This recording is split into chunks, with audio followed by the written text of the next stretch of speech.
पण एका मराठा सुसंस्कृत घरातल्या महिलेला तुम्ही आज तडीपार करून खरं तर तुम्ही निर्लज्ज सरकार आहात हे तुम्ही आज दाखवून दिले।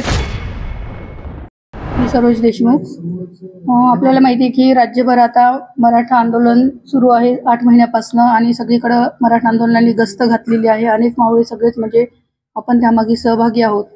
तर तुम्ही बघताय आमचे जे योद्धे आहेत, आमचे जे दैवत आहेत, त्यांच्यावर सुद्धा कित्येक खोटे गुन्हे दाखल केलेले आहेत का तर म्हणजे आंदोलन मोडीस काढण्यासाठी। पण आंदोलन मोडीस काढणं एवढंही फडणवीसला सोपं नाही आणि त्याने सोप्यात घेऊही नाहीये, कारण आंदोलन हे जरांगे पाटलांनी उभं केलेलं आहे। त्याच्यामुळे जरांगे पाटलाचा बाप तर मला वाटत नाही कोणी असेल म्हणून आंदोलन मोडीस काढणारा।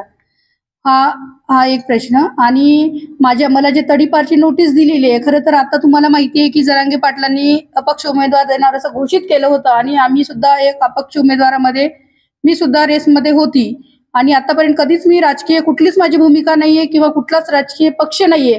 पण जेव्हा एक निस्वार्थ आपल्याला नेता लाभलेला असतो तेव्हा कुठेतरी माझी इच्छा झाली की आपण सुद्धा समाजासाठी लढावं आणि त्या उद्देशाने मी सुद्धा रिंगणात आली। आणि ह्याच अंकुश ठेवून काही राजकीय लोकांना कुठेतरी त्याची भीती वाटली की एक महिला आज याच्यामध्ये येते म्हणून मला ही तडीपारची 100% नोटीस त्यामुळे दिल्या गेलेली आहे।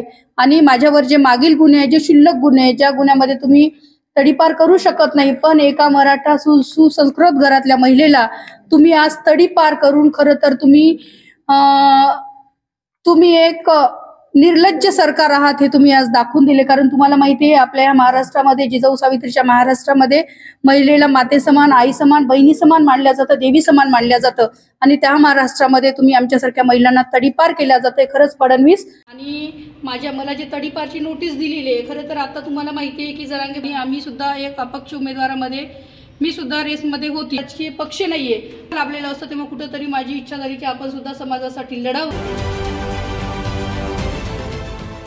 देश विदेशातील प्रत्येक घडामोडींचे लाईव्ह अपडेट मिळवण्यासाठी आता साम टीव्हीच्या सर्व सोशल मीडिया प्लॅटफॉर्मला लाईक, फॉलो आणि सबस्क्राईब करा। तसंच सर्व नोटिफिकेशनसाठी बेल आयकॉन प्रेस करायला विसरू नका।